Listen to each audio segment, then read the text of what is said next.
Okay, let's get started. So I want to welcome you all here today, and I'm really excited that you came. It's a beautiful evening, I know, but I'm glad you came to this great presentation this evening. My name is Linda Andrews, and I am the town chair of the Bristol Democratic Committee. And this year, the Bristol Democratic Committee determined that their focus would be the current healthcare issues in Vermont. In March, the committee organized a panel discussion on the Universal Primary Health Care Bill, which some of you came to. And today we'll learn about substance abuse and treatment in Bristol and Addison County. The objectives are to raise awareness of the opioid crisis in our community and to become aware of our resources that we have. And we're lucky to have quite a few resources. And currently, there are new legislative bills that are focused on expanding and improving the services, both at the federal level and at the state level. So this forum has been organized today by the members of the British Town Democratic Committee, and I'd like them to just stand for a minute while I introduce them. Mark Gibson is vice chair. And Pat Sharp is Come on in, is our secretary. I think most of you know her husband, Dave. There she is. Dave is our financial officer. And Jesse is an active member. So in the audience today, we have some very special guests, and I'd like to have them stand. Oh, one of them's not here yet. She'll be coming in. Her name's Deborah Siegel. She's running for, she's one of 4 candidates running for governor. And she's from Newfane, so she'll be coming in. I got a note from her just a little while ago. And then we have 3 people that are running for the House in Addison 4. We have Paul Ferlenza, who's running for House. We have Mari Cordes.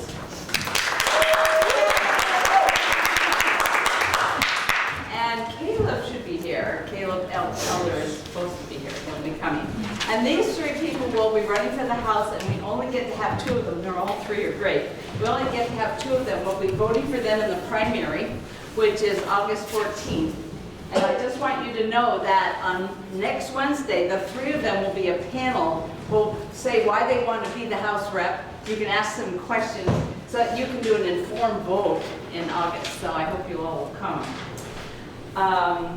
Senator Claire Ayer and Senator Chris Bray from Addison County were invited, but they send their regrets, as well as House Representative Dave Sharp and Fred Baser. But I hear Dave might make it, so he may be coming in. And the reason they're not here is there's a special legislative session going on today in Montpelier. Before we get started, I want to just do a few logistics. The bathroom is around the corner. The lights come on automatically, turned off automatically. There's 2 exits. This exit as you came in, and then you can go out through this door, and there's stairs down. There's 2 exits. The refreshments are available at any time. We want to get rid of them, so please come and eat them, and then afterwards we can mingle, and you can ask the panelists or our special guests any questions. So I hope you stay. So let's see, is anybody else? Oh, I'd like to introduce Elizabeth Joyce. She is the head of Opioid Network. She's in our audience today. Where does she sit? There she is. You're going to just stand up. So she's in I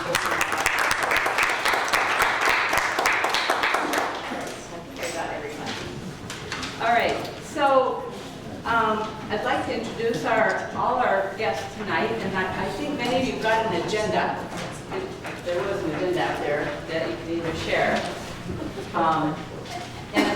First, and I'll just run through them. You don't need to clap after each one, just so you know everyone. First, we have Emily Glick, Dr. Emily Glick, and Teresa Giles, who come from the Bristol Internal Medicine, but you've changed your name a million times, and I don't know what to say. Porter, UVM affiliated, whatever. And then we have Marian Natosha and Dr. Frank Provato from the Mountain Health Clinic. So we're really lucky to have them here, and they are providing medically assisted treatment for our clients. Then we have Jesse Brooks and Lieutenant Danowski. Jesse. they're going to talk about preventative services. And we have their donor, United Way. And tell me your name again. Nancy Luke. Nancy Luke, and she's from Bristol. And then we have one person from the Bristol Police. Bruce Mason is here today to talk about, and he's in the back. He's our police officer in Bristol. But he is been detained. So, then we have the executive director of Turning Point, Stacy Jones. And we're real lucky to have two people who are going to actually give a testimony for us today. Tim Sweet, and I don't know where he is in the audience. Tim? Okay, great. And Trish Lafayette are going to give a testimony. Okay, so we'll get started. I'm going to have Paul Florenza will be being the timekeeper because we have a tight schedule, so keep your eye on him. He'll have a 2-minute and a 1 minute. And so we'll get started with, shall we get started with Sure. you? And Therese Giles, and then we'll go over to Mountain Health. Sure. Okay, good. So I'm Dr. Emily Glick, and I'm going to try to state a task and an agenda in my time period, and I'll be reined in if need be. But so basically, what is an opioid? This is the reason, why we're here to discuss opioid substance use disorder and its various aspects. So an opioid, first and foremost, is a chemical that's a strong pain reliever, and that's its intended use. And in some people, it has an associated effect on mood. And depending on the strength of the opioid and how it's taken, whether it's a pill, snorted, injected, or smoked, and the person using it, the use of an opioid causes a release of a chemical called dopamine into the area of the brain called the nucleus accumbens. It has some other effects on pain, but that is the effect that can lead to dependence and the problematic behaviors associated with it. So dopamine in this area translates into feeling pleasure. This can simply involve the relief that you feel from, if you take a pill that's prescribed, if you break an arm, in someone who does not have disorder, or it can be this intense rush of pleasure that someone who's injecting heroin can get. And of course, if any of you are long distance runners, you might get this kind of dopamine rush from the so-called runner's high. Cigarettes do this, cocaine, gambling, as do some more familiar behaviors to some of us is eating sweets, having sex. This chemistry in the brain is a role in keeping us healthy and alive and continuing our species. But over time, for certain people, this repeated use of opioids and this dopamine causes people to want to repeat the behavior, can hijack the brain chemistry of susceptible people. And we call this hijacking. In the past, we've called it addiction, but our understanding of what we've called that has changed over time. So we now refer to it as a substance use disorder, and that's a more accurate and less stigmatizing term. And so physical withdrawal is part of this opioid substance use disorder usually, but it's not enough that's not the whole picture. If a cancer patient who does not have disorder runs out of morphine and they're taking it as prescribed, the same physical symptoms will occur. But substance use disorder, opioid substance use disorder, and the other substance use disorders cause craving, loss of control of use in terms of amount of the drug used, and how much is over what period of time, and use despite bad consequences. So getting arrested, getting an infection in the heart valve, alienating your family and friends, losing your children. So anyway, who develops an opioid substance use disorder? And we can't predict with certainty who gets it, but there are risk factors that are well known. So for instance, trauma is a big one. Sexual, emotional, or physical trauma, especially early in life, can really change the brain and how we experience the effect of drugs, the effect of emotions. The peer group, are people using, other people around them, are they getting exposed to the chemical? So there are hereditary effects as well. The effect of dopamine, for instance. Certain people, have a genetic tendency, and that's best characterized in families where people have alcoholism. Among father transmitting, especially father to son. There's also an interaction between nature and nurture. How do we process stress and fear? And those people who have mood disorders, significant anxiety, significant depression, and post-traumatic stress disorder are much more prone to developing substance use disorder. So medication-assisted treatment with either methadone and Suboxone or buprenorphine in this case attempt to restore the brain chemistry that's damaged from prolonged opioid dependence, and we'll call that complex opioid use disorder. It's evidence-based, and methadone's been used for 50 years. Buprenorphine's been used for 15 years in the office, and it reduces the transmission of HIV, Hep C, and overdoses, death.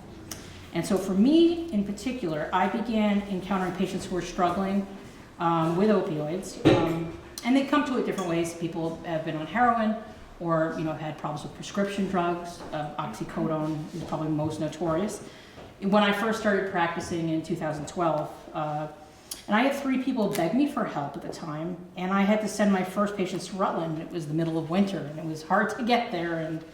And then, this would periodically happen. It wasn't every single day, but it's enough to kind of really pull at your heartstrings. And one of my patients had a major medical mishap, and it's a small community. I don't want to go into details. So this was fall of 2013. I got my X number expedited and started with some guidance from some mentors I had in Chittenden County, because I had some pre-med work experience for a year before med school in a methadone clinic. And so I saw people get their lives back in terms of being able to raise children, go back to work, finish school. So I felt that I could be empowered to do something. And I felt like I kind of just had to do it. And it took 10 months. I would have probably done it sooner, but I was just trying to sort of set the logistics up. So, and here we are. Okay, and so in our program, I started working for the program in September of 2014, and at that point Dr. Glick had 30 patients that she was managing by herself pretty much, and that's when she qualified to get funding from the state to hire a nurse case manager, and they hired a counselor at that time. So we started, and there was a waiting list that had 70-something people on it. And there were times our waiting list has had over 100 people on it, and it's varied through the years. But and we slowly built up the program and put it together and made it what it is today. So right now we currently have 116 patients in treatment on our program. And their ages right now range from 20 to 72. The youngest person we've ever had on the program was 19, and she's now 23. Yeah. And, but, so, it's a wide age range, and the patients on the program come from every socioeconomic group, every education level. They could be anybody that you're dealing with, anywhere in this community, doing anything, and you'd be surprised. So about the success, when people are addicted to opiates, and some of our patients got addicted through medical prescriptions, and some of them got addicted through recreational use that got out of control. But I want to point out that many, many, many of our patients are people who had really traumatic, abusive, awful, horrible childhoods. And I've heard so many times that when they took an opiate, it was the first time they felt normal or okay about themselves. And you hear this over and over. There's really something to that. Now, that's not everybody on our program. Some of our people have had great lives and great childhoods, but there is a connection there for that. Anyway, so success. When people are using and they're using drugs illegally and it becomes very expensive, they have to start doing all kinds of things they wouldn't normally do, and committing crimes and lying and stealing and doing bad things. And it's not really the person they are, but they're a desperate person. So often when people come into our program, they have a lot of damage they've done in their own lives. So what we do is we get them on the medication, we get them stabilized, they have to give random urine drug screens, they attend counseling, And on average, at any time, 95% of the people in our program are free from all illegal opiate use. They're only taking their prescribed medication. And so then what happens? They get their lives back together. And I always say it's like playing a country western song backwards. They get their wife back, they get their kids back, they get their car back, they get their license back. But the most important thing is they get their self-respect back. Another thing that I think is really, really a success rate is I always, on the wait list, I always prioritize people that had children living in their homes. And we have, out of 116 patients, I didn't run the most recent numbers, but over 100 children are living in the homes of people that are in treatment. So that means all those young lives are being affected by their parents having it together and being productive, you know, really great, decent members of society. And so it's really rewarding. The success is what makes you keep going back to work every day. And people are so grateful for the treatment, but I'm so grateful for them. And I think my time's almost up. Yeah, and I think they're going to explain more about the hub and spoke model and sort of the nitty-gritty, the structure of, you know, counseling and the role of kind of the, you know, the medication, but also the interaction of, you know, how counseling and other interventions, psychosocial interventions work. So. Okay. Well, I'm going to try to answer these questions and also fill in some of the blanks. Absolutely. Let me start with the hub and spoke model. The hub and spoke model is unique to Vermont. The hubs are several central locations. There's one in Rutland, there's one in Burlington, one in St. Albans. They take the most serious of patients who need the most care, because they have among them some of the most experienced Suboxone and methadone providers. They also can legally prescribe methadone, which those of us out in the practices cannot do. And they're very well staffed from the standpoint of counseling and other support like vocational rehabilitation, family issues, that sort of thing. That was all that was available in the state of Vermont, and they very quickly became overwhelmed. And so a system was developed, I think it's about 3-4 years old now, called the hub and spoke model, where those of us out in private practice can engage in prescribing Suboxone, but not methadone. Now we can treat almost any patient, except patients who are very heavy users of heroin. Probably Suboxone is not going to be sufficient to calm their cravings. And so those people in general, heavy IV users of heroin, probably do better at the hub. Those who have very serious coexisting mental health issues probably do well at the hub. Those who have failed repeatedly in treatment probably do well at the hub. When you go to the hub, typically you have to go every day. So now moving to the spoke model, what we do in our private practices, we're based usually on weekly visits. And when we see patients, we give them a week worth of medication. We do have on-site counseling. We do have drug testing available. And we prescribe Suboxone. Let me tell you a little bit about what Suboxone is. Because you may have heard people say, why would you prescribe a narcotic to someone who is narcotic dependent? And I think that's a great question, and I have a great answer for you. Suboxone, which is the most common drug that we use, it comes in a film that's put in your mouth. It melts in your mouth, and it's absorbed directly into the bloodstream. It contains 2 drugs. One is called buprenorphine, and that is the narcotic. The other is called naloxone, which is actually the same drug that's in Narcan, which is used to treat overdoses. Now, why would you give somebody a narcotic and Narcan at the same time? Because when you put the film in your mouth and it dissolves, you don't absorb the naloxone, the Narcan. The reason why it is put into the film is to prevent people from melting the film and then injecting it intravenously to get an exaggerated high. If you do that, the naloxone becomes activated and keeps you from getting high and hopefully keeps you from getting killed. So buprenorphine is the narcotic. Now, around the 1930s, there was a law passed saying that doctors cannot prescribe narcotics to people that we suspect or know to be dependent on narcotics. So how do we get away with it? Around 2000, a law was passed saying that if doctors would do special training, it's about They say 8 hours of training. It actually took me a couple of days to do it. And then applied to the Department of Drug Enforcement, we can get what is called a waiver.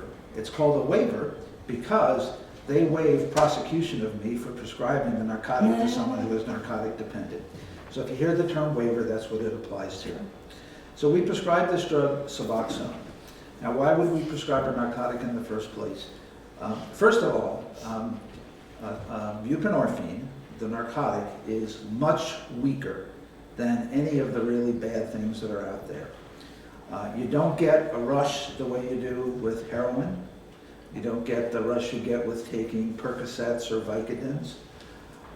So you're deprived of that intense euphoria, which tends to discourage them repeat uses of the medication. Even though it's weaker than those other drugs, it is strong enough to cause a little bit of secretion of dopamine, that feel-good drug that you heard about. And even though it's weaker than other narcotics, it holds on to the binding sites in the brain much better than those other narcotics. And so when you have Suboxone on board in the brain, if you try to use heroin, if you try to use oxycodone or any narcotic, you're not going to get any effect. So you have wasted your money, and if you're in a Suboxone program, strike one, you've got a positive urine drug test unnecessarily. So that's the drug Suboxone. It is really a miracle. It suppresses cravings. It's really interesting when someone comes in, they have to be in withdrawal. Most patients have to be in withdrawal before we'll start, unless they're coming out of in transfer an existing treatment program. They have to be in withdrawal so that A, we can confirm that they have a dependency. And B, we have to give them an initial dose to make sure they don't have a side effect. And then 3, we have that opportunity to increase the dose in the course of the first day and then the first couple of days to a dose that depresses their spontaneous cravings. If anyone's interested, I got the 2-minute warning. If anyone's interested, now I have the 1-minute warning. I did have on my list to talk to you a little bit about what the focus of counseling is in the treatment of dependency, because one of the requirements to get our waiver from the DEA is that we must give our patients access to counseling. So I think I'll save that for later and talk about what are the issues we addressed during the recovery phase. Did you have any specific things you wanted to say, Marion? Well, Therese said it so well, Yep. and Mountain Health, we were a primary care practice, and we just started doing the MAT treatment in the fall, and because there was a need, there was a waiting list.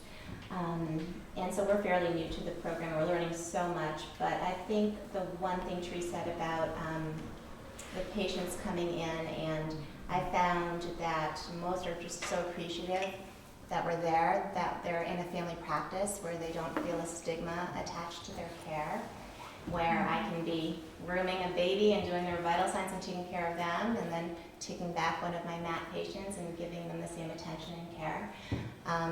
We had one patient early on who he isn't in our program anymore, but things weren't working out. He needed to go someplace else.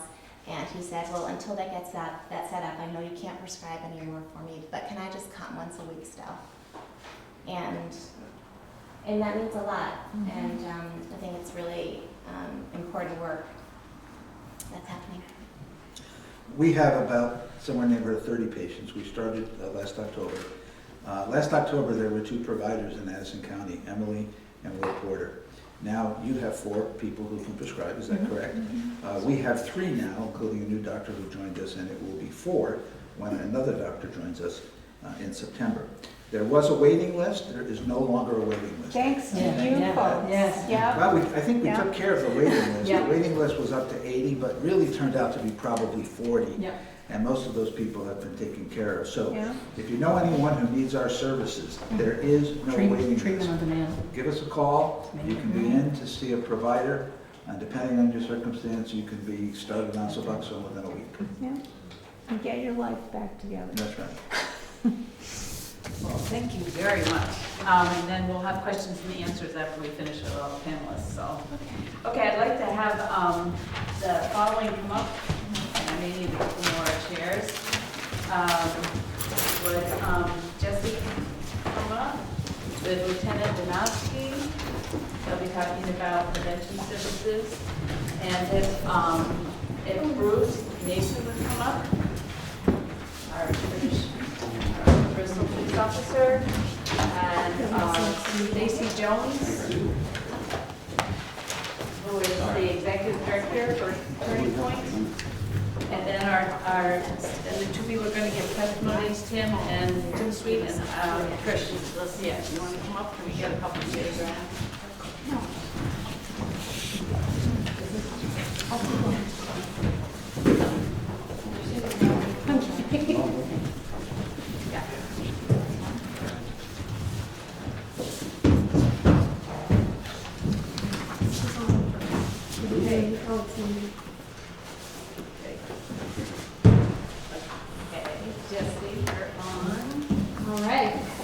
So I'm Jessie Brooks. I'm the Regional Prevention Partnership Coordinator here in Addison County through the United Way.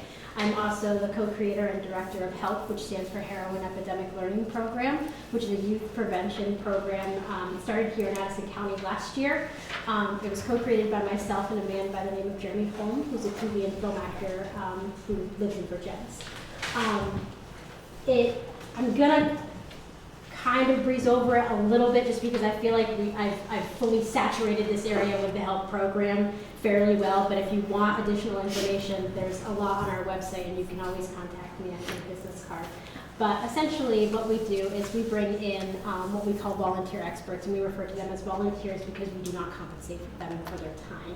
So we bring in Vermont State Police, we bring in an area medical examiner as well as EMT first response. We bring in Trish Lafayette, who is in recovery, going on almost 5 years.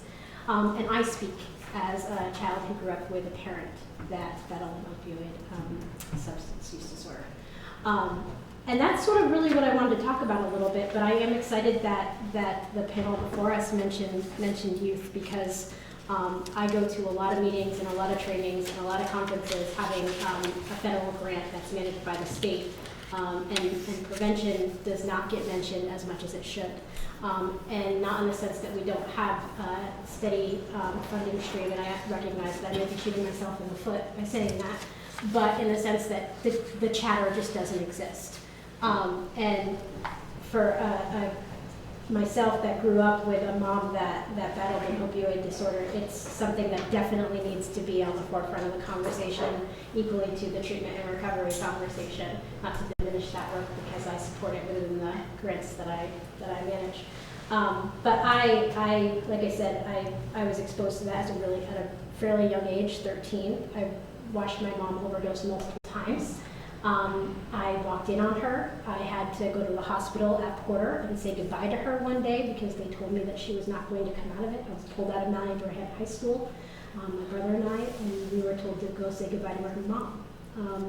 This was before we had an epidemic.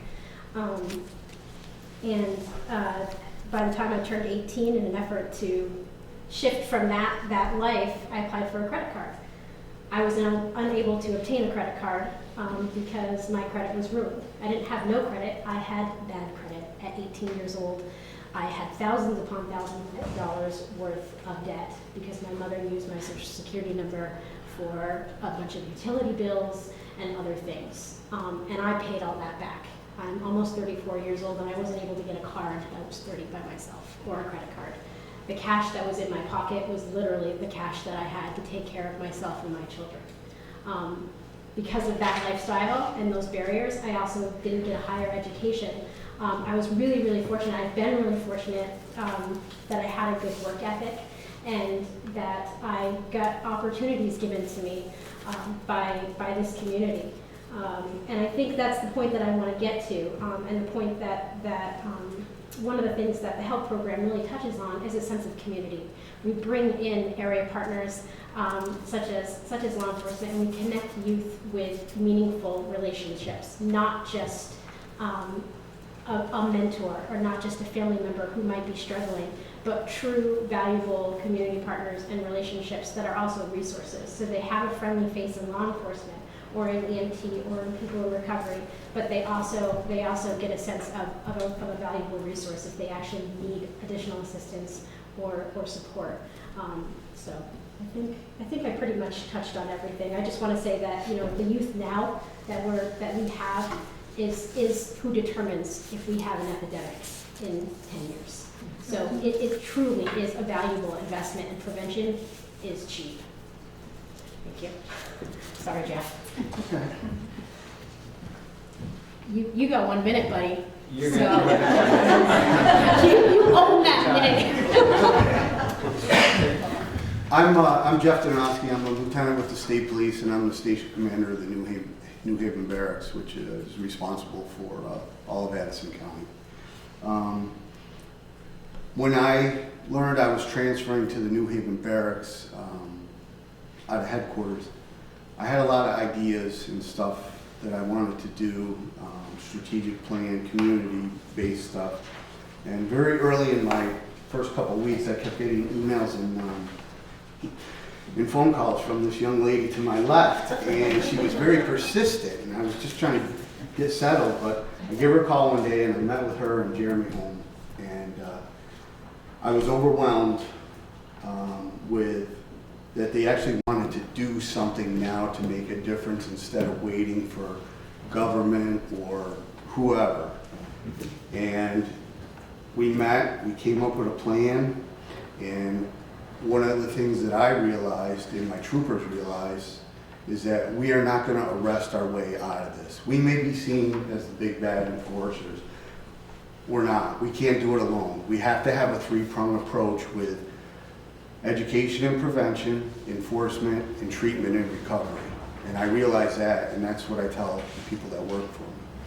So I took Sergeant Matt Daly, who is one of my patrol commanders. He did some time in the drug task force several years ago. He wanted to be involved in this program. And then I have a young trooper named Brett Flansburgh. He's a DRE, which is a drug recognition expert. He wanted to be involved in this. And we collaborated with Jesse and Jeremy, and the program has taken off. It's opened many doors for the state police in that, and I apologize because I'm going to get the committee wrong, but it used to be the Addison County Opiate Committee. It's not that anymore. Substance Use and Prevention. It opened doors for us to have a seat on that committee. It's opened doors for the state police to get involved in the DITEP program, which is drug identification training for educational professionals. So that our educational professionals will have an idea of what to look for, symptoms, drugs, and Trooper Flansburgh is a big part in that program, and he's probably in the next year or so will be the regional coordinator of that program for Addison County. Jesse has opened doors for us to participate in the drug take-back program, something that state police was not really involved in over the years. She's provided additional training for Sergeant Daly and Trooper Flansburgh that probably they would not have been afforded if it were not for her grant and our partnership with Jesse and the United Way. And Jesse, one of the things I don't have a lot, but Jesse made these resource cards in conjunction with the state police, so that I require all my troopers to either carry it on their person or in their vehicles. Some of my troopers, even if someone does not have a problem, they will, if they issue a ticket, a traffic ticket or a warning, a lot of them hand this with just so someone has the resource information. So, I give a lot of credit to Jesse and Jeremy, and I'm honored and proud to have been asked for our involvement, and it's been extremely positive, and the relationships we're developing with the schools and the youth as Jesse said, some of these youth know that they can go to Sergeant Daly or Trooper Flansburgh, and they're not the big mean trooper who's going to arrest them. They can confide in them, they can trust in them, they can seek advice or help from them. So our goal is to not only stay with the health program in the high schools, but Jesse has developed some ideas to get us in middle schools and elementary schools. So once again, I'm grateful. And I want to thank you for being invited to sit on this, because I do realize that enforcement is not the answer, and it's got to be a collaborative effort through all the pieces in the puzzle. Thank you. Time's up. Time's up.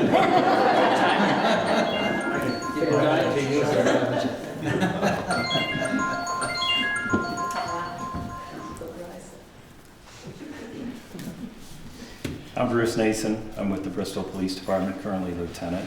I brought some stats along tonight just to kind of share. Since they've been collecting stats, all drug-related fatalities for here in Vermont residents who died in Vermont in 2017 were 123. In 2016, it was 129.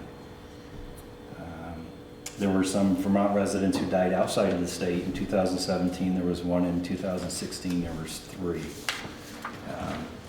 was a little confusing on how they broke this up by county, but as far as so far this year, for total number of drug-related fatalities here in Addison County, we have 1 in January, none in February, and we don't have any data for March or April yet.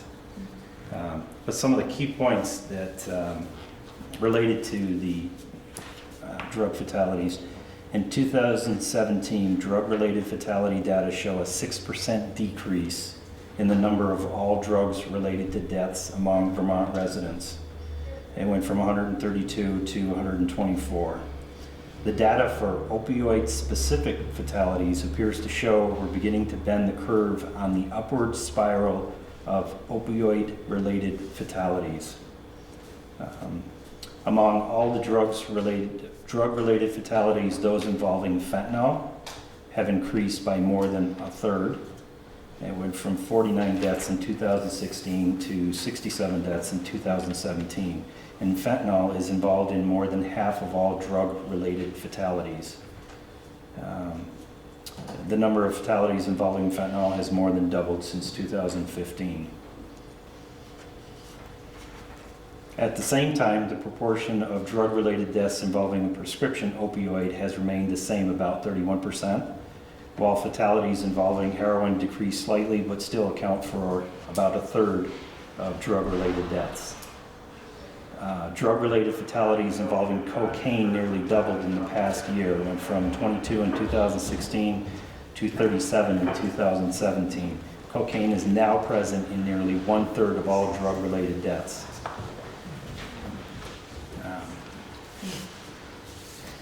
So the use of Narcan, I do have some stats for that for the county, just from 2014 to 2016. But in Addison County, there were 32 administrations of Narcan. In 2015, there were 29, and then in 2016, there were 30.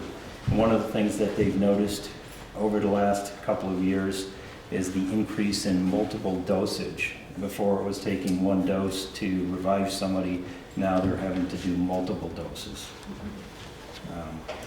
But those are just some of the stats related to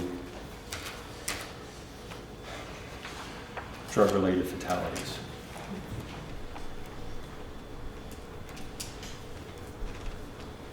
So I'm Stacy Jones. I'm the Executive Director at the Turning Point Center in Addison County, which for those of you who don't know is on Creek Road in Middlebury near the new Recreational Department. I'm recent to my role. I took over as the Executive Director at the center in mid-November of last year, so 2017. And so the Turning Point Center is a peer recovery center, so it's a peer addiction recovery center.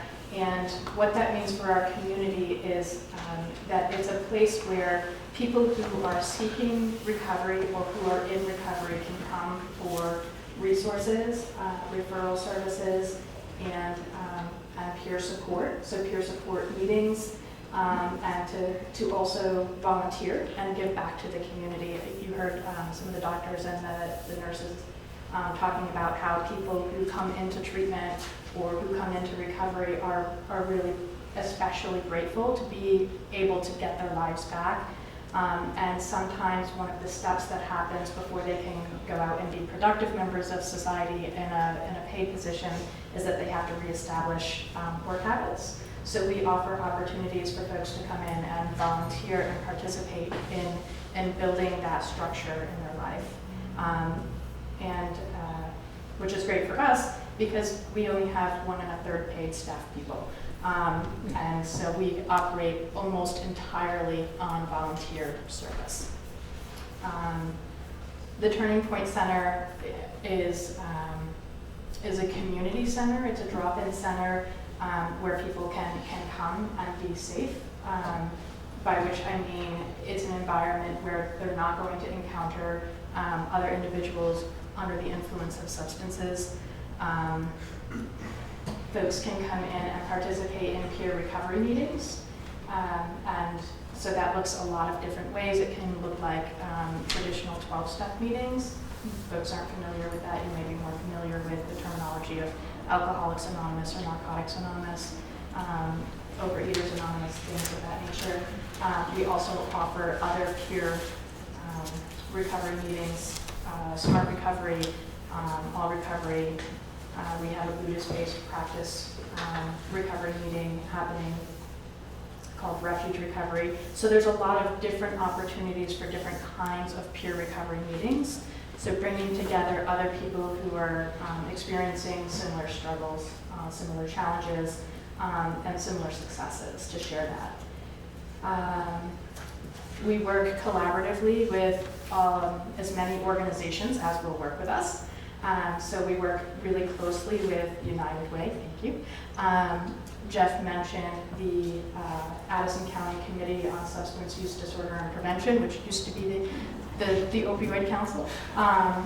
That group actually meets monthly in the Turning Point Center as a community meeting.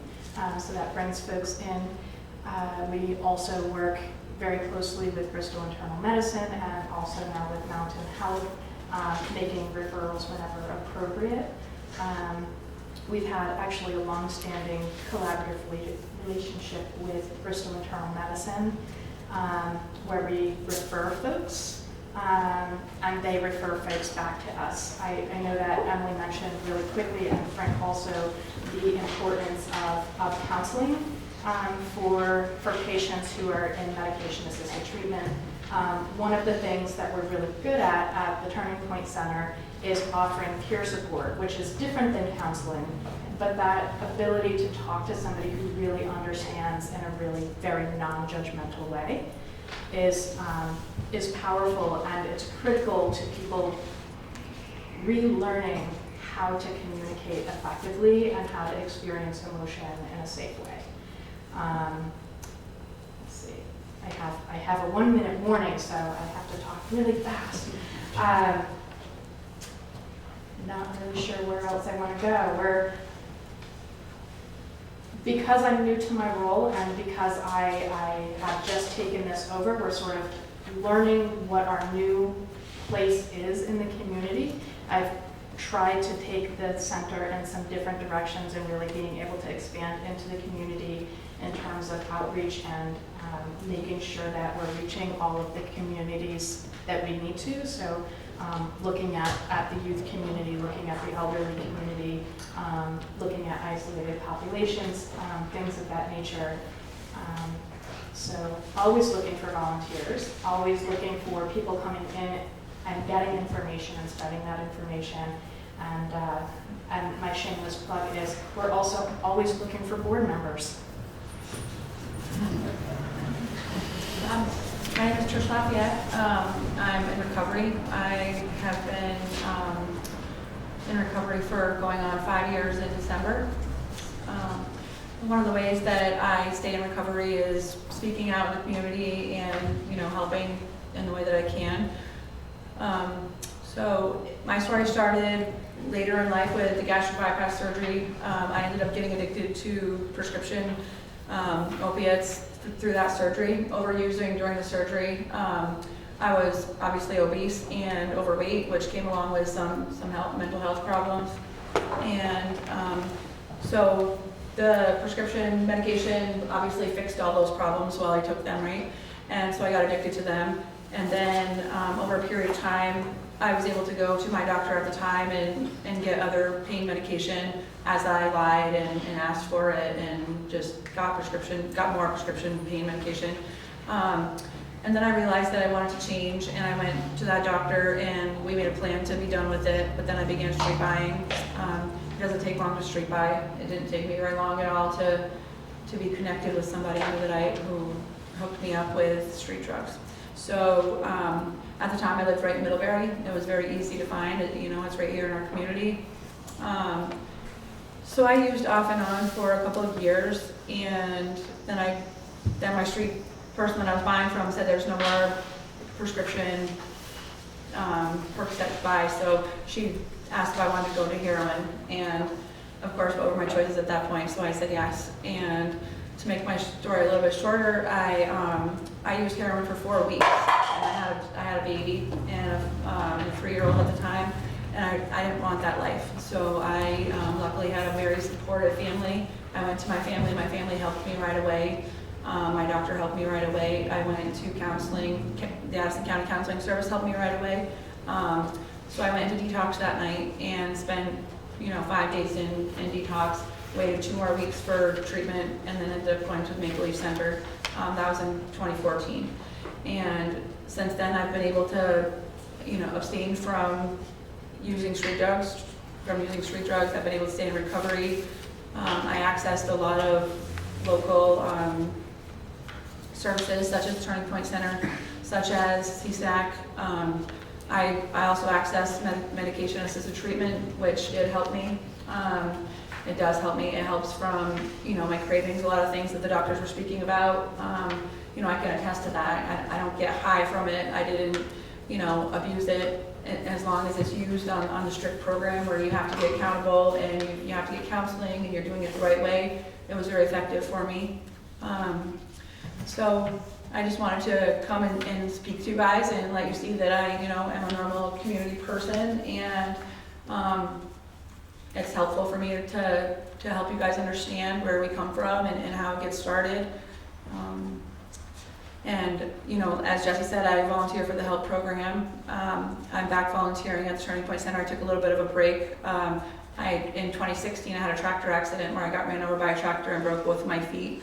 That could have been a really big setback if I didn't utilize my skills and have a really good doctor and a really good program that helped me on a very strict pain management schedule. So I recovered from that well. I'm still recovering from that, but almost done. And I'm thankful and lucky to the services that we do have, and just wanted to share that.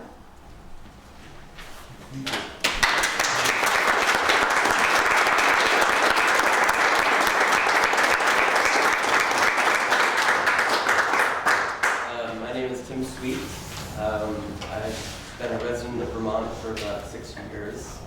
Before that, I grew up in Lowell, Massachusetts, and I went to high school there. When I was in high school, that's when I was first introduced to opiates. I had my first few shoulder surgeries. I was an athlete, and it kind of gave me my first taste for pain medication, and what subsequently led to addiction later down the road. It was always an on and off thing for me. I was able to kind of stay clear of addiction for the most part. I was called what you would call a chipper, just kind of did enough here and there to not become fully addicted. But later in life, it became more and more, I used a lot. I used more than I usually would. And because of that, I believe what happened, I have a good understanding of everything, my body chemistry and everything. basically, I was, when I was abusing, I was basically covering up my, my mental health issues that I was trying to mask. I suffered with severe anxiety for a very long time, and using opiates usually made me feel a lot more whole and able to be in social situations better and get along well with people, and yeah, I'm a little nervous, sorry. This is actually like the first time we've been spoken in public about using. It's kind of my coming out party. I'm lucky to have a very supportive family sitting right over there, Rebecca and Tobias, who've been with me through all of this, and a great doctor, Dr. Privado. Thanks, Ron. Yeah.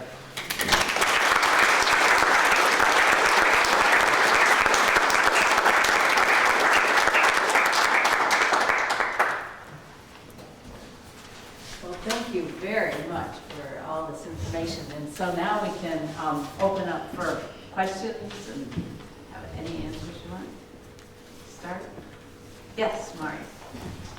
This is a comment / story, but I would love feedback from all of you. First of all, I'm a nurse. I've been a nurse in Vermont for a long time. Currently work in the inpatient cardiology department at the University of Vermont Medical Center.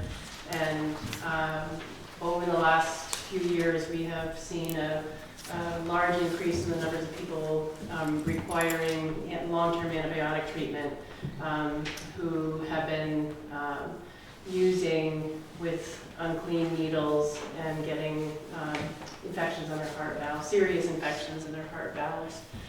And we're a cardiology unit. We're not a counseling floor. The hospital has had to do a lot of work, and we're still, I would say, not there yet. We do have support with the psychiatry department and primary health care providers. But it's hard. It's really hard. And there's always patients that, we care for everyone, but there's always patients that grab your heart. And one person, younger person I'm thinking of now is one of those people. I ended up having to give her Narcan in the hospital because she was very resourceful and was able to get someone to sneak some into her hospital room, even though she had a one-to-one observer with her. She ended up being discharged before case management could find placement for her. And that, it terrified me and broke my heart. We had developed a fairly good relationship in the time that she was there. Like I said, she was one of the people that had grabbed my heart, and I fully expected to see her in the obituaries in the coming weeks. So my comment after that story is it really helps me as an inpatient provider to know about all of you who are out here in the community. It's helpful to know that the waiting lists have decreased. It'd be interesting to know what the stats are on the waiting lists in other counties, because as a nurse, I feel much better sending my patients out where they're going to get what they need.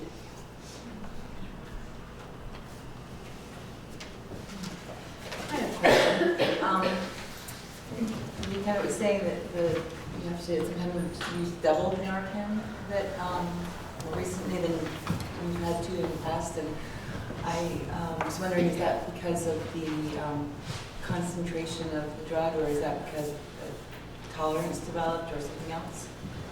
I think it has to do with the strength of the drugs, and Plus the addition of fentanyl. yeah, as I said, there's Fentanyl is much, much more potent than heroin, and it's used as a filler to cut heroin because it's cheap, but it is so potent that a typical heroin overdose happens over a period of a couple of minutes. You usually see it coming. You can usually get help there very quickly. Administer Narcan. A fentanyl overdose can occur within minutes, resulting in death. Fentanyl is bad stuff. And I think that's why the number of doses is increasing because of that.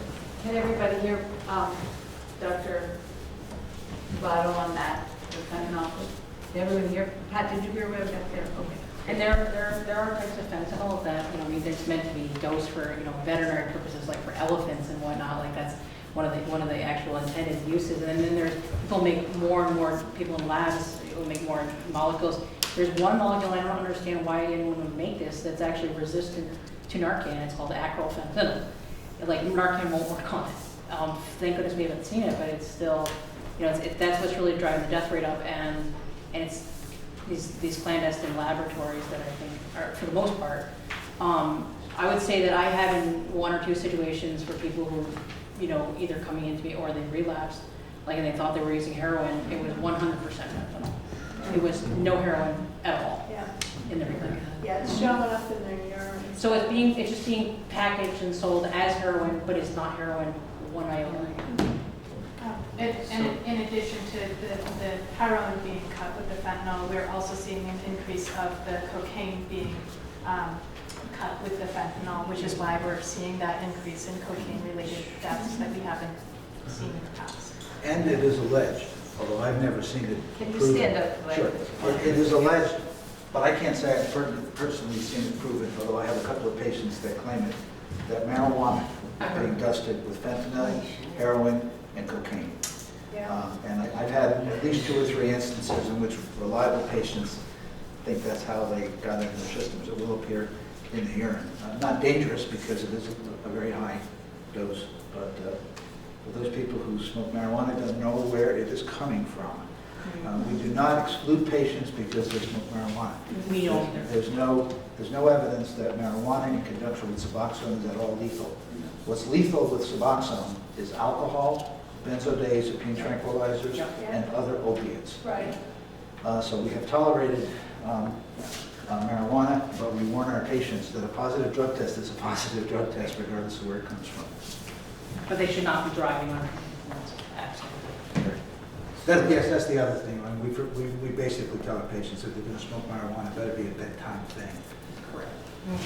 So when you were referring to, Lieutenant, I'm sorry, I forgot your name, the statistics, the fatalities related to overdoses, or is it just encompassing bad driving perhaps, or? I think it encompasses, let me make sure before I answer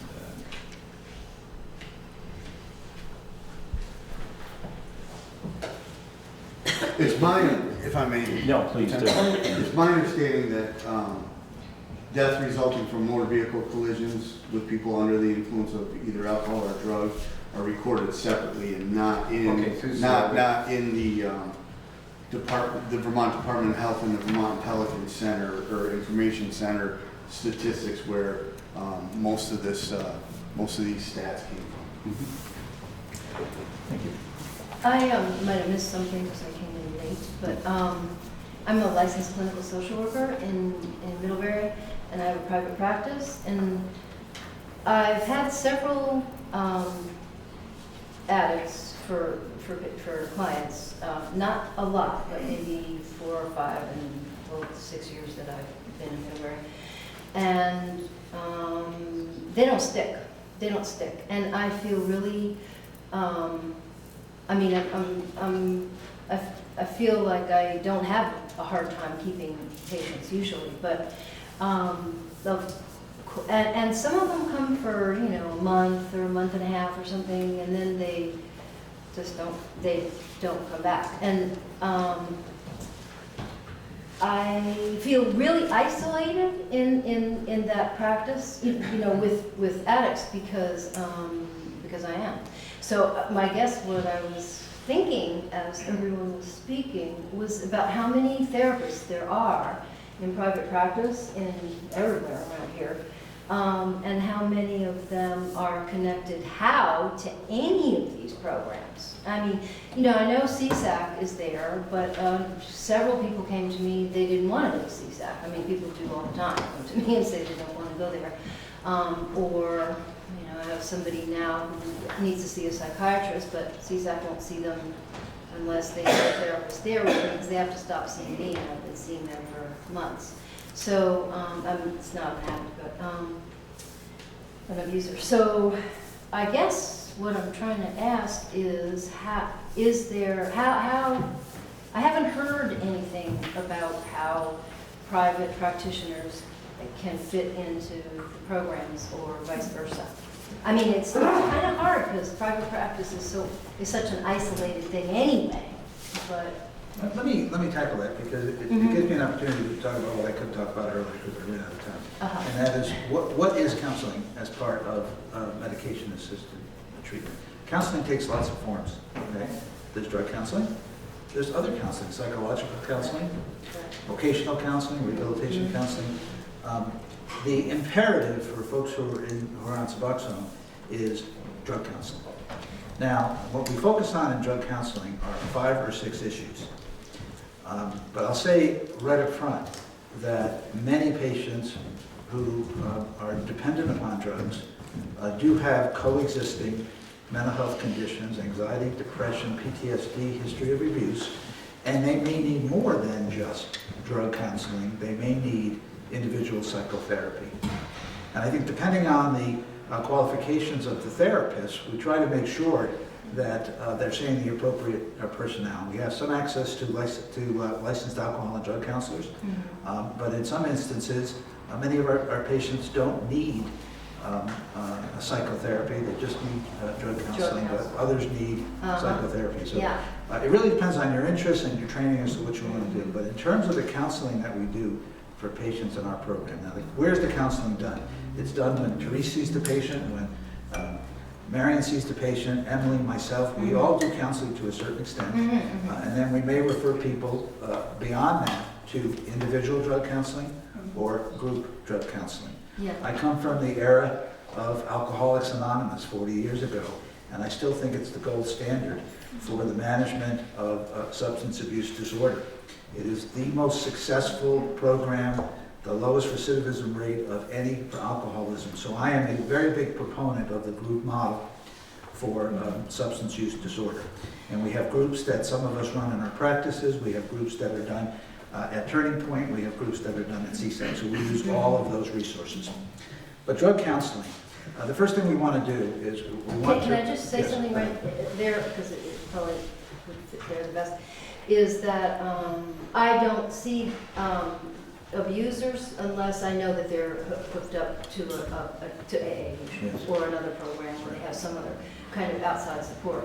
But I also know that there are a lot of therapists that refuse to see that is because they, I don't know, they just, no, I mean, I'm not a drug counselor, but I'm a psychotherapist, and people that come to me usually do have those kinds of issues that they need to address, but I know if they're using that's not going to work without other supports. But I don't know, I'm just trying to kind of, you know, like the Middlebury College has started, just real quick, has started you can chime in if you want. Middlebury College has started, I mean, over the last couple of years, having a meeting with the therapist, all the therapists in town, or mostly in Middlebury, I guess, but outside too, I guess, anyone who treats the college students, to try to have a discourse about what is, you know, what the college needs and what the public needs, you know, what the population needs, and how everybody can serve everybody best. And of course, alcohol abuse is a big one there, but anyway, that's been kind of helpful because this is nice. It makes people, me anyway, in private practice, feel a little more connected to. You know. Can I jump in real quick? Sorry. And then her. And you can time in too, Paul. And then he gets to finish. And then everyone gets to just talk. But I am working on community forums around substance use disorder, and the idea was really to educate and inform the general community about folks like Trish and Tim. We talked about like multiple different themes and specific invites to specific areas of the community, so that we were really reaching out to everybody, because this epidemic affects everybody, you know. And I think, you know, on an individual level, on an organizational level, on a family level, we all have our part, and part of that is educating ourselves and getting the right information, as well as not pretending like we don't have a problem, and not pretending like people don't need help. Like, you're a piece of the puzzle, but the community is the rest of the pieces. Puzzle. Yeah, I know. Like, That's these people what are I know. failing because they need more than just that Right. that one thing. They need multiple things, and they need to lose that feeling of isolation and gain the feeling of inclusion. And I think, you know, conversations like an opportunity to meet in a community forum where you have all different areas of community partners as well as just community members there to talk and educate and inform is extremely important. I don't know if I'm answering your question or if I'm making you feel better, but I thought I would say that. So I need a therapy. I'll jump in, Jess. Can I just say one thing? This is like, she's dumping this stuff out in public. I know, I'm hoping my phone doesn't work or my computer blows up, because I know what she's gonna be, I need your resources. I never say no. No one's gonna want to talk to me after this. Thank you, Jesse. And I think that you sort of led into my point really well, is that folks who are experiencing substance use disorder and their family and friends do need to have support around not feeling that isolation, right? And that's where a peer recovery center comes into play, because that's where folks are going to come and stop feeling isolated. That's where folks are going to come and learn that they're not by themselves. They're not alone in this, that there are other people who are going through the same things, have similar struggles, have similar needs. To your point about being a private practice, I am thrilled and excited to work with any community partner. I just don't have the staff power to go out and find you all. So come to me and we can work out a collaborative relationship similar to what I have with other practices in the area. We do have a collaborative relationship with CSAC. We do work closely with them, and we're starting to work with Mountain Health, and I would be absolutely appreciative of any private practices who wanted to participate in that experience.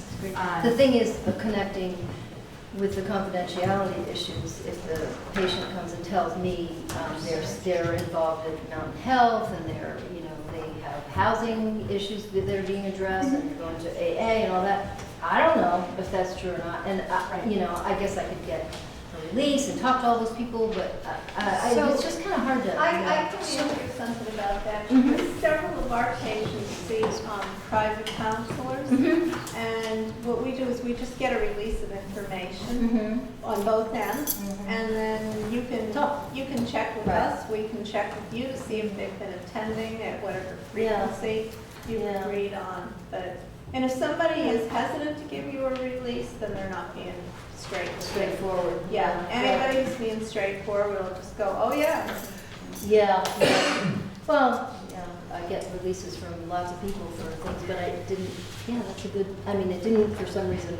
Occur to me in those situations. So, Yep. So I do just think that it is important to recognize that while the drug counseling is important. Sorry, I stole your floor, Frank. While the drug counseling is important, one of the pieces that it doesn't address is that lived experience, that person who's been there, and that's the piece that can sometimes be missing in the clinical world. And I'd like to just give you a quick added point of view from what you were saying, like sometimes they stay, sometimes they don't. And that, I went to several counselors different times. I didn't stay with them, some at CSAC, some different places before my recovery. But really what made me stick with a counselor is one, we built a relationship, but two, it wasn't just the counseling, which is a lot of what these guys are saying. You know, what made me stay in counseling really was because, you know, my recovery as a whole, whether go to the Turning Point Center to get a coach or an AA meeting, like he spoke about, other people like me, you know, had my doctor on board. You know, it wasn't just my counselor that did it. I had to have a team, and I had to work each day. You know, one day I'd go to my doctor, the next day I'd have a counselor, the next day I'd go to a meeting. Literally for like the first year, 4 to 5 days a week, I did that. So, you know, I think that makes the biggest difference from my point of view is that it's not just, don't feel bad if you can't keep them by yourself, because we need more. So. Not slipping through the cracks. Is it okay if I say, like, with respect to, I mean, there have been studies that actually show, I mean, and we're talking really more for like complex, you know, opioid use disorder, you know, that folks, the retention rate in treatment, like, and again, people recover in different ways, and there's not one size fits all. I'm not trying to say medication-assisted treatment is the be-all and end-all of everything. There are people who do really well with Vivitrol, which we didn't even mention. There are people who are very heavy into Narcotics Anonymous or Alcoholics Anonymous and really have a great support network. But a lot of times, some of the studies have really shown that the retention rate in counseling and in treatment, in that kind of mental health treatment, you know, really, I mean, it drops off tremendously. Like within, it's like less than a month for a lot of times. Like some of the studies that have been done for folks who have not had the actual chemical dependence dealt with. And whereas the retention rate is, I think some of the stats is about 75%, 80% after a year, you know, with, you know, opiate replacement therapy. So, I mean, if that's not adequately been addressed, then sometimes they're not going to stick around when things get rough. And, you know, they were just, Yeah, you got to get the right thing for the right person. Right. Before I take the other questions, I just want to introduce Brenda Siegel. She's running for governor for the state of Washington. I'm sorry, state of Washington.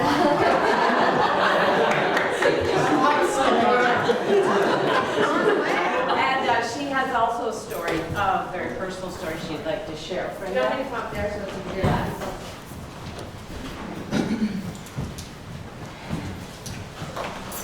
Hi. So before I start, I just want to say it's been a little bit of a hard day. TJ Donovan kind of got me with all the feels about opiate use disorder just a little while ago. And listening to you guys has been really powerful for me. 9 weeks ago, my nephew, the son of my brother who died 20 years ago, died of a heroin overdose. And sorry, it's harder today than usual. He had been sober for a year. We were really not expecting him to die. He had been doing very well. He had a full-time job. What it took for him to get sober and what he needed in order to stay was love, support, and self-worth. And what derailed him was being in the criminal justice. He decided that he was going to face some charges. He was living in Minneapolis. He had gone to treatment in Minneapolis from Vermont. He decided to come home to face some charges because he felt he was ready to. He was met by the prosecutor and the judge with shame and stigma. I watched him fall into a shame spiral. I was with him all day. After my brother died, I was a huge part of his upbringing. I watched him fall into this shame spiral. I really thought he was going to go back to Minneapolis and where his support system was and be okay. It took him 4 days to get back to Minneapolis. We don't know why, we never will now. But a week and a half later, I was leaving my office in the morning and standing on the street, and I was his emergency contact, and I got a call that he had died in the bathroom at his work from his boss. I had decided the day before to run for governor. Luckily, I had not told anyone yet. I didn't know if I would go forward. It broke me. The words I used over and over again were, "I'm broken." And he was an incredible, unbelievable, loving, kind, funny human being. And the way that our family experienced what happened to him is heroin came and stole him from us. It stole his everything. He was a shell. We would see him walking down the street and it would be like a cloud of darkness around him. That was not who he was. That was the disease. And until we remove the shame and stigma from the equation entirely, stop the blame, recognize it as a disease with a tumor that won't stop growing, and with a survival rate that is pretty low at this point, we're not going to be able to do things to really fix it.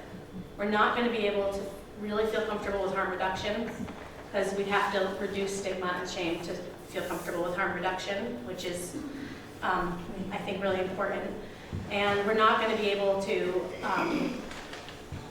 really put resources into treatment and recovery. I think we need more long-term treatment in Vermont, so I'm glad the waiting lists are disappearing, but until Medicaid is paying for long-term treatment, I think we haven't done enough.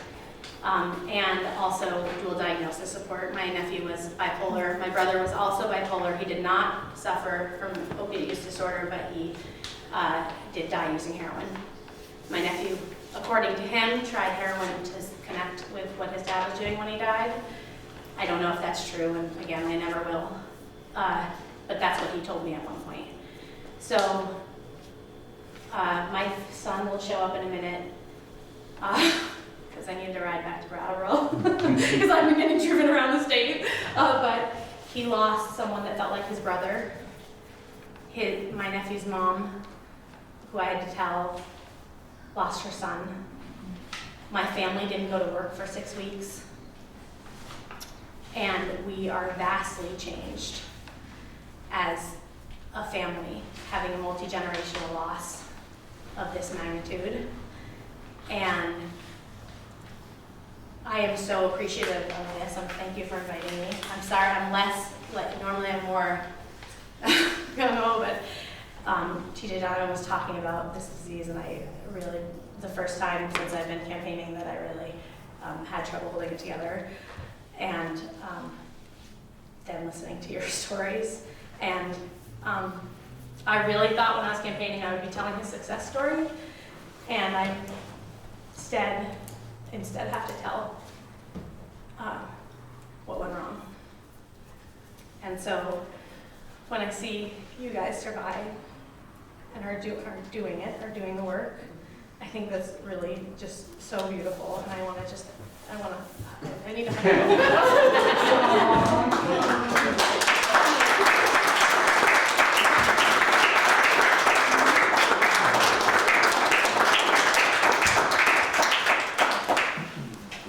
Can I add something to what you said? Because it is deeply personal, because you experience it as a human being. When we read the statistics, it doesn't really mean very much.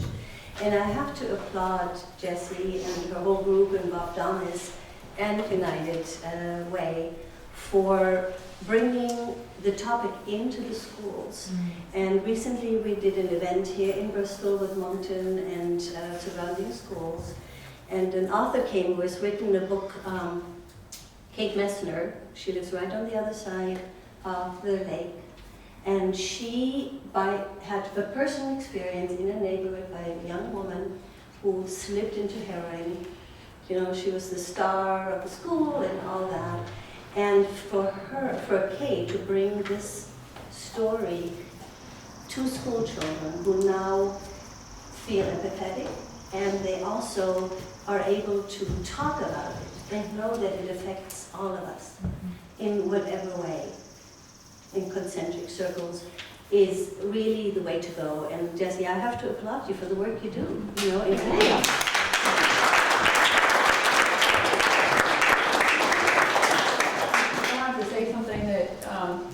That my thought got triggered from something she said, and that is that, you know, Medicaid is not paying for treatment. And when I went to treatment, I was told that I had to, that my time there was done after 7 days. And I was scared. And I said, what? You want me to leave here right now? I can't do this. I'm not ready. I've got a baby at home. I can't do this.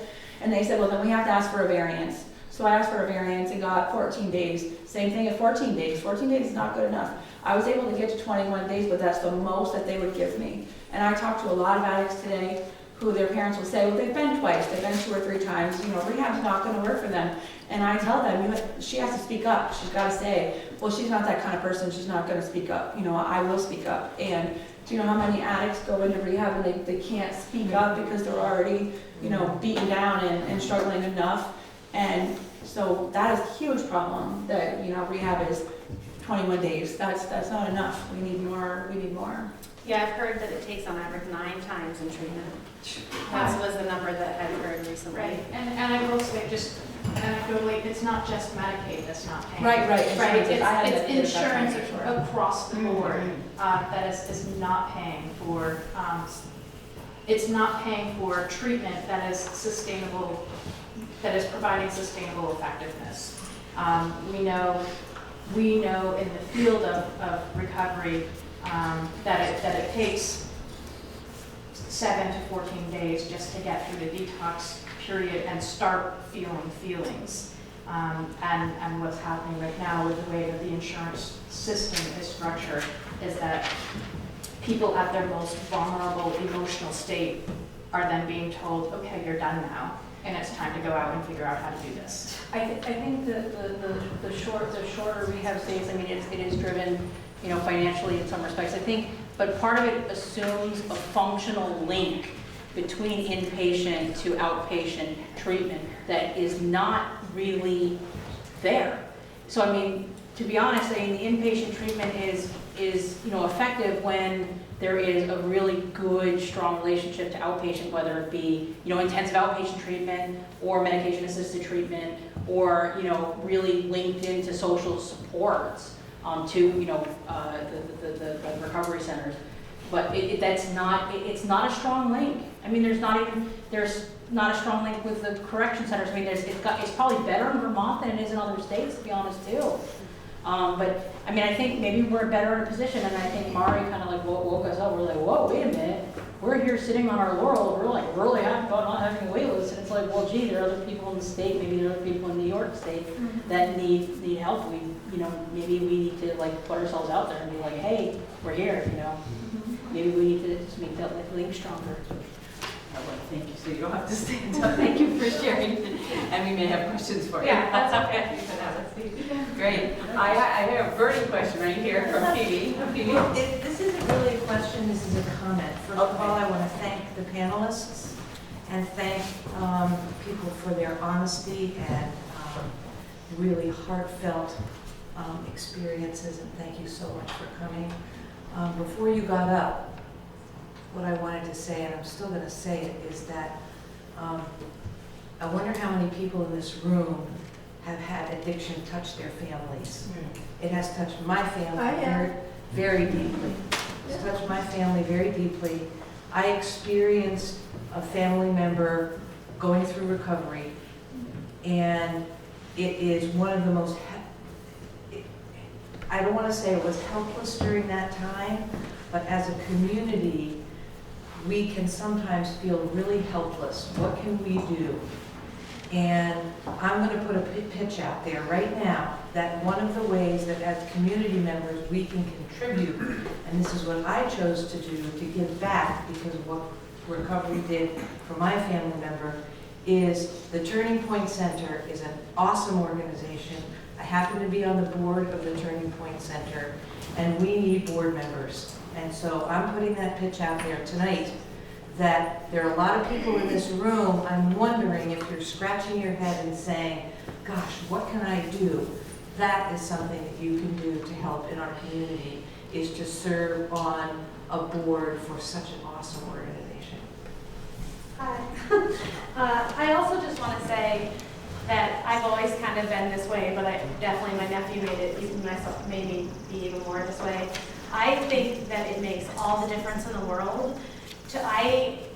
Prior to my nephew's death and now, I stop when I see someone panhandling regardless of whether or not I think that they might be using. I look them in the eyes and I talk to them. I ask them how they're doing.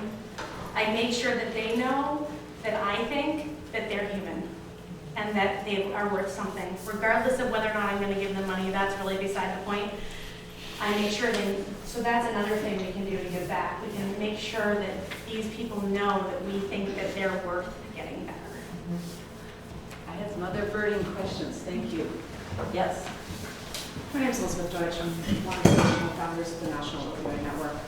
Most of my work is on a national level, and when we talk about numbers on the national level, although the people outside of Vermont look at us as the paragon. We are doing an amazing job.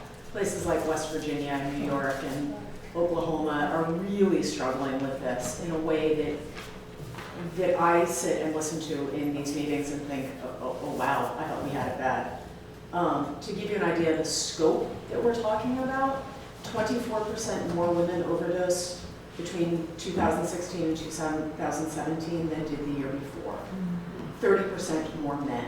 We're talking about 64,000 deaths across the nation, which does not include the additional 140,000 overdoses that were successfully treated and people did not die. I'm also a nurse at the hospital, and there was a night when I left one shift and a full 25% of our medical ICU were people kept alive, either brain or cardiac death, to become organ donors from overdose. They were all under the age of 30. We're a small state. That's a lot of people from a small state. And the one thing that it is amazing once people get into treatment.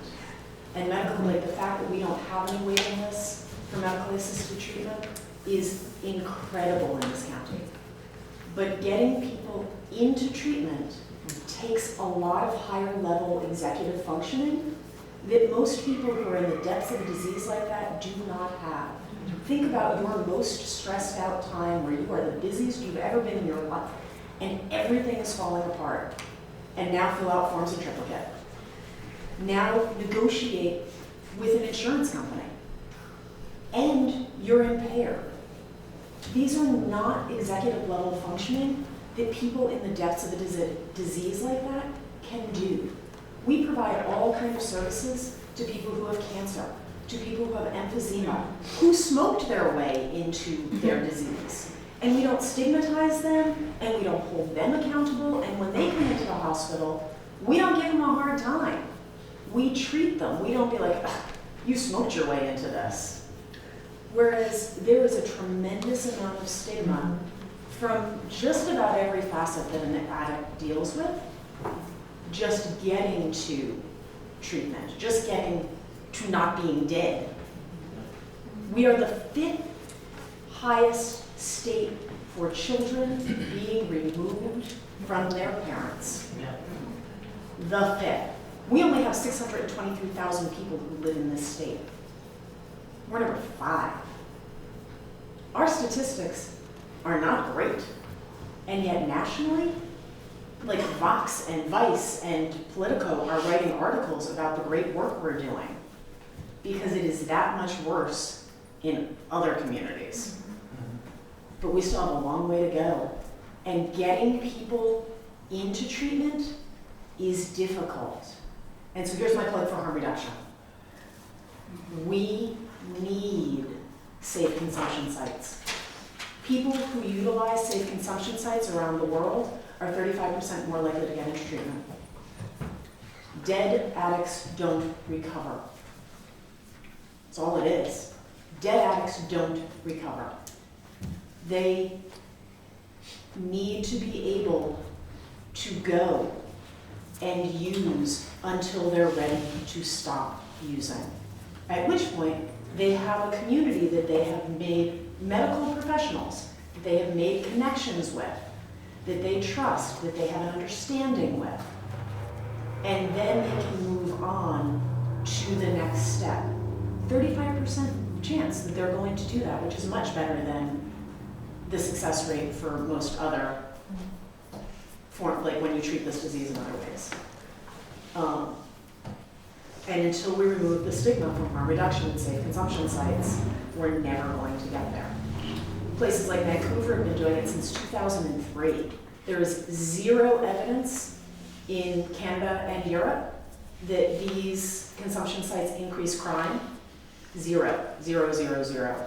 In Sweden, there have been 0 deaths in a safe consumption site. None. People just don't die. As opposed to the 64,000 people. You know, think about 200,000 people last year ended up in an emergency department because of an overdose. Think of one other disease that if 200,000 people ended up in the emergency department in 1 year, we would do nothing. And we have done nothing as a country. My next plug. Do people know what it means by safe injection sites? Do you understand that? Is for the CARE Act, put forth by the amazing Elizabeth Warren and Elijah Cummings. So get in touch with your representatives, tell them to support the CARE Act. It's a $2 billion over 10 years funding program specifically to treat the addiction crisis. What's the name of the act? CARE? I actually have it, I can send it to you. Yeah. I don't have it. It's not within my custody. So we're actually out of time. There were some more burning questions. I think Jesse had a burning question and, okay, Jesse, you want to go? I think that a little while ago, the Surgeon General recommended people get Narcan, just anybody. What does anybody here, any of our panelists think about that? Just people, private citizens getting that? It works, it's effective. We have statistics and numbers that prove it. And if you come to me, it's free and you get trained. It's helpful. It is helpful, but I will also tell you, working with the area partners that I do, and one of my most recent partners is the Virgins Area Rescue Squad. Administer of Narcan that's not the end all be all. Those people need additional care. They truly need to be encouraged to go to the emergency room or to the hospital or to their provider soon. Like you can, once the Narcan wears off, you can overdose again. Those people need to get additional care. So where I see the life-saving aspect of it, it's also, that's not the end all be all. They need to follow up, they need additional care, and they need to be encouraged to get Part of our training. Yes. That's just, Yes. that. So I'd like to just say that I talked to Justin Bouvier, and our rescue squad has Narcan now for all their EMT people, and it's available. Also, we're very lucky that one of our police officers, Officer Ote, is an EMT, and he now qualified for that Narcan, but he's usually the first one on who sees the client that's overdosed, because he's on a cop car, he's ready to go. Rescue squad, they have to get into the building, they have to get into the rescue squad, they have to get there. So we're very lucky to have the police department here that can actually get there in time to save lives. I carry as well. And so does I want to say something too. In the state of Vermont, any one of us in this room can go to any pharmacy and say you would like a dose of Narcan. And if you have health insurance, your health insurance is required to pay for it. And you have to do your copay. I went to Marble Works Bristol. I tried it out when they put it into effect. And I got 2 doses of Narcan. I had to pay $16 for my copay. I ended up giving it away to somebody who I thought would need it. But anybody can do that. But what people need to know is if somebody overdoses, you be calling 911 at the same time you're giving the Narcan, because with the fentanyl, And they might get a little aggravated. You might want to give them instead. Yes. Right. You want to stay there. I didn't hear you speaking. I'm just saying. But here's the thing. I know somebody in Burlington recently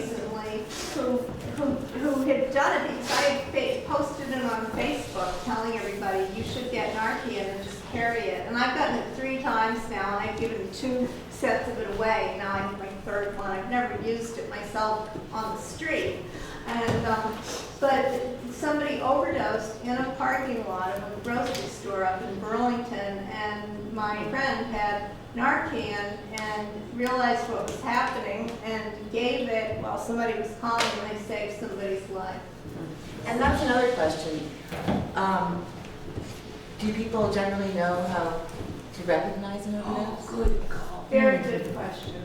Is there anybody here who could say anything? I can, but basically what you're looking for, and chime in, it's basically, you know, obviously someone's like falling asleep, they're kind of confused and difficult to rouse, their respiratory rate is slow, like there's long pauses between their breathing. What else am I missing? Look, they pull up their eyes Very and look at their pinpoint. pupils, and their pupils, the black part of their eyes will look like a little pinpoint. The other thing to mention too is if they don't have an opioid in their system and you give them Narcan, you're not going to hurt them. Right. So I mean, it's not going to hurt them either way. So if you mess up and administer Narcan, it's really important. It's not going to. It won't hurt. That's No. really Yeah. important. And Turning Point, you can get your Narcan if you're an individual, not an organization, you can get it, and she will train you on the Narcan and what to look for, et cetera. Is that correct? Yes, and we can answer those kinds of questions. The other thing that didn't get mentioned is somebody who's had an opioid overdose has a 0 pain response. Right. So trying to elicit a pain reaction, something that traditionally would cause pain, if it's not getting a reaction, that's a pretty good indicator. Very Because good, it's receptors are yeah. great. Yeah. Having them hard, or you're rubbing them, called a sterile rub, putting ice in there. So before we break up, I'd just like to introduce, we have a representative that came, Dave Sharp. Dave, I just want to do that. Thank you for coming. I just introduced you. I was just trying to look up what we did about the opioid bill. We are working on that in the legislature. I don't know whether the governor has decided to sign it or not. Stay tuned. And is that the bill for the total budget for opioid, or It is that? was taxing opioid, so I believe the governor has drawn this line in the sand that he will not sign anything that raises taxes, so it's likely that he'll veto it, but it does tax opioids and uses the money for treatment and prevention. It taxes the manufacturers, you mean? Yes, that's correct. So the manufacturers of opioids are going to be taxed for Yeah, they're really For struggling. their product. for their product. They're really struggling. So basically, they have to pay for what they've done for us. I want to leave one more question. I understand Middlebury has nobody who does medical assisted treatment. Do they have a waiting list there too, or does Bristol see all of us? Oh, You answer that question. We are operating in Middlebury one day a week. Yeah, And Dr. Porter. we have, Dr. Porter sees patients every Thursday, and we've been trying to work with Porter Hospital to actually open up a site in Middlebury, and it keeps getting caught in all kinds of bureaucratic budget, bureaucratic, blah, blah, blah, blah, blah. But we are working on it. Finances. Yeah, we are really trying to get something open in Middlebury because it's centrally located. And we have people coming from every part of Addison County, and it would be much easier for, especially the people down south, to get to Middlebury. That's probably what they're worried about. So do you have a waiting list in Middlebury for Will, Dr. Porter? You've been able to keep that down. They after Mountain Health opened. They really feel. Yeah. Yeah, but most people who are addicted have substance abuse have trouble with transport. So Yes. they can't drive. So how do they get to Bristol and back? It's very difficult. It's a process, and it takes a community. Yeah. I have a patient who has a full-time job, a part-time job, who has no transportation, has never missed a visit, has never missed a drug test, has never missed a counseling session, and uses the bus. Whoa. Tip sweet.